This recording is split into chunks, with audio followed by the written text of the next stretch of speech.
Good morning students, welcome to next current.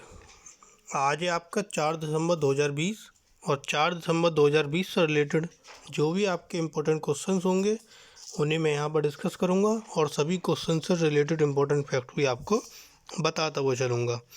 आप आज की वीडियो की PDF फाइल वीडियो में आपको डिस्क्रिप्शन दिया गया, वहाँ से आप डाउनलोड कर सकते हैं।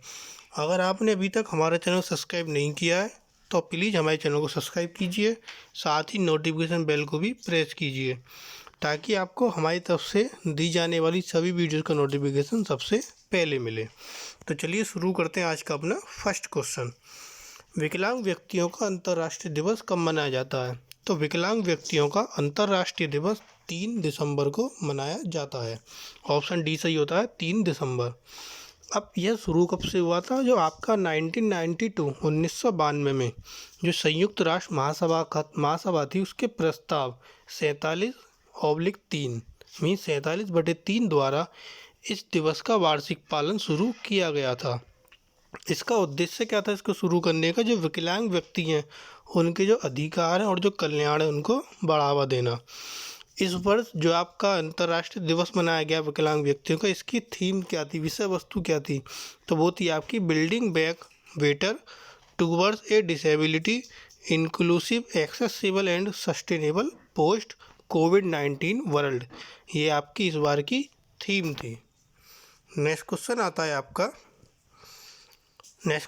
है आपका डोईवाला में सूर्यधर झील का उद्घाटन किसने किया? तो डोईवाला में जो आपकी सूर्यधर झील है, इसका उद्घाटन किसने किया? त्रिवेंद्र सिंह रावत ने। ऑप्शन बी सही होता है, त्रिवेंद्र सिंह रावत। ये कौन है? ये उत्तराखंड के मुख्यमंत्री हैं। और जो उद्घाटन किया गया, इससे होगा क्या? जो आसपास के लगभग 20 गांव हैं, वहाँ पर पीने का पानी और जो सिंचाई संबंधी ज़रूरतें होती हैं वो सभी इससे क्या होंगी? पूरी होंगी। और आने वाला जो समय है उसमें एक प्रमुख पर्यटन और जल खेल गंतव्य बनने के लिए भी है तैयार है। जो आपका कि झील क्षेत्र है, इसमें जल संसाधनों को रिचार्ज करेगी और एक स्वस्थ इकोसिस्टम बनाने में ये क्या करेगी? मदद करेगी। तो डोईवाला में सूर्यधर झील का उद्घाटन किसने किया? उत्तराखंड के मुख्यमंत्री त्रिवेंद्र सिंह रावत ने। अगला क्वेश्चन आता है, राष्ट्रीय डेयरी विकास बोर्ड का मुख्यालय कहाँ है? तो राष्ट्रीय डेयरी विकास बोर्ड का मुख्यालय आपके आनंद में है। अब ये आनंद कहाँ है? आनंद है आपका गुजरात में। और ये जो बोर्ड है आपका राष्ट्रीय डेयरी विकास बोर्ड, जिसको शॉर्ट में हम NDDB बोलते हैं, नेशनल डेयरी डेवलपमेंट बोर्ड, इसके जो अध्यक्ष हैं वो हैं दिलीप रथ। और इनको क्या हुआ, ये जो थे केंद्र सरकार से जो विस्तार था उसको प्राप्त करने में विफल रहे थे, सफल नहीं हो पाए थे। तो इसीलिए जो पूर्णकालिक अध्यक्ष थे उनको नियुक्त किए जाने तक सरकार ने वर्षा जोशी, जो पशुपालन और डेयरी मंत्रालय में संयुक्त सचिव हैं, इनको इस बोर्ड के अध्यक्ष के रूप में कार्यभार संभालने के लिए कहा है।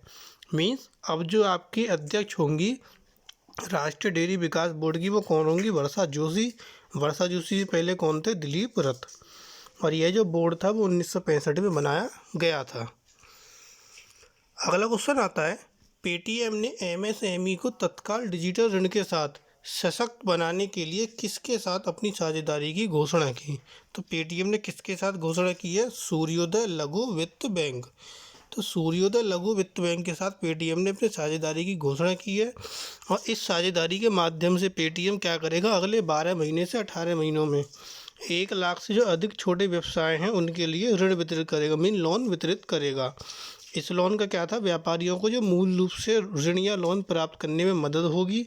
और जो छोटे छोटे वित्त बैंक हैं उनके साथ पेटीएम की ये पहली ऋण साझेदारी है, मीन्स लोन की साझेदारी ये पेटीएम की पहली है। नेक्स्ट क्वेश्चन आता है, कौन सा देश उपयोग के लिए फाइजर बायोनटेक कोविड-19 वैक्सीन को मंजूरी देने वाला दुनिया का पहला देश बन गया है? तो दुनिया का पहला देश ऐसा कौन सा बन गया है? आपका ब्रिटेन। ऑप्शन ए सही होता है इसका, ब्रिटेन। ये जो है ब्रिटेन बन गया है। तो ये जो वैक्सीन है आपकी, ये दिसंबर से ही शुरू हो जाएगी। अब ब्रिटिश नियामक medicine and health care product regulatory agency, ये एक एजेंसी है जिसने ये घोषणा की थी कि जो ये टीका है वैक्सीन का, कोविड का जो टीका है वो 95% तक सुरक्षा प्रदान करता है। और जो कोविड-19 के खिलाफ जो टीका है इसको इस्तेमाल भी किया जाना सुरक्षित है। इस वैक्सीन के लिए यूके यूनाइटेड किंगडम इसने वैक्सीन के 40 मिलियन खुराक देने का आदेश भी दिया है, जिसके तहत प्रत्येक व्यक्ति को 2 शॉट यानी उसको 2 टीके दिए जाएंगे, जिससे 40 मिलियन टीकों में 20 मिलियन लोगों को टीका लगाया जाएगा। और जो आपकी कंपनी है, कंपनी को उम्मीद है कि 2020 में वैश्विक स्तर पर, 2020 में आपका दिसंबर बसता है, दिसंबर में वैश्विक स्तर पर 50 मिलियन वैक्सीन की खुराक बन जाएंगी और 2021 के अंत तक 1.3 बिलियन खुराक का भी क्या होगा, उत्पादन होगा, मीन्स वो टीके बना लिए जाएंगे। अगला क्वेश्चन, अंतर्राष्ट्रीय रेत कला महोत्सव कहाँ मनाया जाता है? तो अंतर्राष्ट्रीय रेत कला महोत्सव आपका उड़ीसा में मनाया जाता है। ऑप्शन डी सही होता है, उड़ीसा। 2 दिसंबर को उड़ीसा के पुरी जिले, उड़ीसा में पुरी जिला है, वहाँ पे जो कोणार्क है उसके चंद्रभागा तट पर इस दिवस का महोत्सव मनाया जा रहा है और इस बार ये आपका 9वां संस्करण है, 9वीं बार ये महोत्सव मनाया जा रहा है। महोत्सव में देश भर के लगभग 70 कलाकारों ने हिस्सा लिया है। पिछले कुछ वर्षों में रूस, अमेरिका, सिंगापुर, इटली, इन सभी की भागीदारी भी देखी गई है। और जो विश्व प्रसिद्ध कलाकार हैं, कौन है आपके? सुदर्शन पटनायक। इनको महोत्सव का मुख्य क्यूरेटर भी नियुक्त किया गया है। अगला क्वेश्चन आता है, कोणार्क महोत्सव का आयोजन किस राज्य द्वारा किया जा रहा है? तो कोणार्क महोत्सव का आयोजन आपका उड़ीसा राज्य द्वारा किया जा रहा है। अभी जो हमने लास्ट क्वेश्चन बताया था, अंतर्राष्ट्रीय रेत कला महोत्सव, इसी से रिलेटेड है ये भी, कोणार्क महोत्सव। तो इसका जो है आपका कहाँ किया जा रहा है आयोजन? उड़ीसा में। उड़ीसा में किया जा रहा है। तो उड़ीसा जो पर्यटन है द्वारा ये आयोजित किया जा रहा है और ये 31वां कोणार्क महोत्सव है।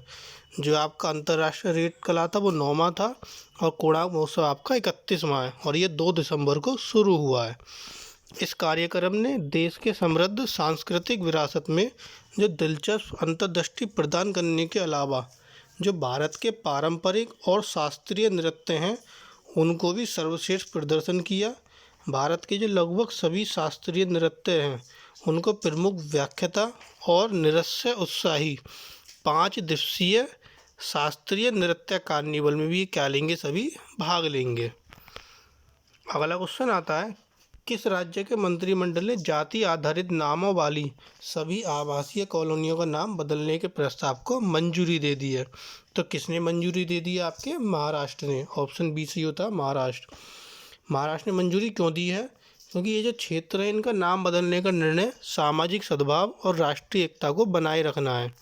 जो ऐसे जाति आधारित नाम है, महाड़वाड़ा, बुढ़ावाड़ा, मंगवाड़ा, ढोरविस्सी, ब्राह्मणवाड़ा, माली गली, ये लेकिन नाम तो आम हैं, लेकिन महाराष्ट्र जैसे प्रगतिशील राज्य में ये नाम अनुपयुक्त हैं। तो इसीलिए मंत्रिमंडल ने इन नामों को बदलने के लिए प्रस्ताव दे दिया, उसको मंजूरी दे दी है। अगला क्वेश्चन आता है आपका, हाल ही में डॉक्टर राजेंद्र प्रसाद की कौन सी जयंती मनाई जा रही है? तो डॉक्टर राजेंद्र प्रसाद कौन है? आपके भारत के प्रथम राष्ट्रपति। इनकी 133वीं जयंती मनाई जा रही है। Option A 133। और यह जयंती आपकी 3 दिसंबर को मनाई जा रही है। इसी के साथ उन्होंने 1950 से 1962 तक राष्ट्रपति के रूप में कार्य किया था। और डॉक्टर राजेंद्र प्रसाद जो थे वो भारत के स्वतंत्रता संग्राम का एक हिस्सा भी थे और असहयोग आंदोलन जैसी जमीनी स्तरों के भी आंदोलन में उन्होंने भाग लिया था। स्वतंत्रता के बाद जो डॉक्टर राजेंद्र प्रसाद के, इनको भारत की संविधान सभा के अध्यक्ष के रूप में भी चुना गया था। ये एक स्थायी अध्यक्ष थे आपके संविधान सभा के। अगला क्वेश्चन, हाल ही में किसने 27वें महानिदेशक सीमा सड़क के रूप में पदभार ग्रहण किया? तो 27वें महानिदेशक सीमा सड़क के रूप में पदभार किसने ग्रहण किया? आपके राजीव चौधरी ने। Option D Rajiv Chaudhary. कौन है ये? Lieutenant general Rajiv Chaudhary. इन्होंने 1 दिसंबर को इस पदभार को ग्रहण किया। इससे पहले ये रक्षा मंत्रालय के एकीकृत मुख्यालय में QMG की शाखा में ADG के रूप में क्या थे? नियुक्त थे। और 2016 में मानवीय खान कार्रवाई पर 18 देशों के एक बहुराष्ट्रीय अभ्यास जो एक्सफोर्स 18 था, इसके अभ्यास निदेशक के रूप में भी इनको नामित किया गया था। नेक्स्ट क्वेश्चन, हाल ही में किसने अमित सिन्हा को अध्यक्ष समूह नीति के रूप में नियुक्त करने की घोषणा की? तो अमित सिन्हा को अध्यक्ष समूह नीति के रूप में नियुक्त करने की घोषणा किसने की? आपके महिंद्रा ग्रुप ने। ऑप्शन बी होता है महिंद्रा ग्रुप। अनीश शाह कौन है आपके? वह अनीश शाह को इस्तीफा लेंगे, मीन्स अनीश शाह की अब ये जगह लेंगे। अमित सिन्हा अनीश शाह की जगह लेंगे, जिन्हें अप्रैल 2020 में उप प्रबंधक निदेशक के रूप में पदोन्नत किया गया था। और जो आपके अमित सिन्हा हैं ये तालमेल, जोखिम और अर्थवादी कार्यों की देखरेख करेंगे। महिंद्रा में शामिल होने से पहले अमित सिन्हा कहाँ थे? ये बैन एंड कंपनी के वरिष्ठ भागीदार और निदेशक थे। अगला क्वेश्चन आता है, हाल ही में भारत के राष्ट्रपति ने मद्रास उच्च न्यायालय में कितने अतिरिक्त न्यायाधीशों की नियुक्ति की? तो मद्रास उच्च न्यायालय में आपके 10 अतिरिक्त न्यायाधीशों की नियुक्ति की है, मीन्स 10 और वहाँ पर जजों की नियुक्ति की गई है। अब ये जो जस्टिस हैं आपके, जो न्यायाधीश हैं, ये हैं कौन कौन? ये आपके पहले आते हैं गोविंद राजुलू चंद्रशेखरन, फिर आते हैं ए नक्कीकरन, फिर आते हैं वीरासामी शिवगणनम, गणेशन इलंगोवन, आनंती सुब्रमण्यम, काननमल सन्मुगा सुंदरम, सती कुमार सुकुमारा कुरूप, मुरली शंकर कुप्पाजा राजू और मंजुला रामा राजू नालिया और थमिल सेल्वी टी वलियालापलियम। ये थे आपके 10 न्यायाधीश जिनको मद्रास उच्च न्यायालय में नियुक्त किया गया है। ये थे आपके आज के कुछ करंट अफेयर्स के इंपॉर्टेंट क्वेश्चन। अगर आपको वीडियो पसंद आए तो प्लीज़ लाइक कीजिए और ज़्यादा से ज़्यादा चैनल को सब्सक्राइब कीजिए। Thank you.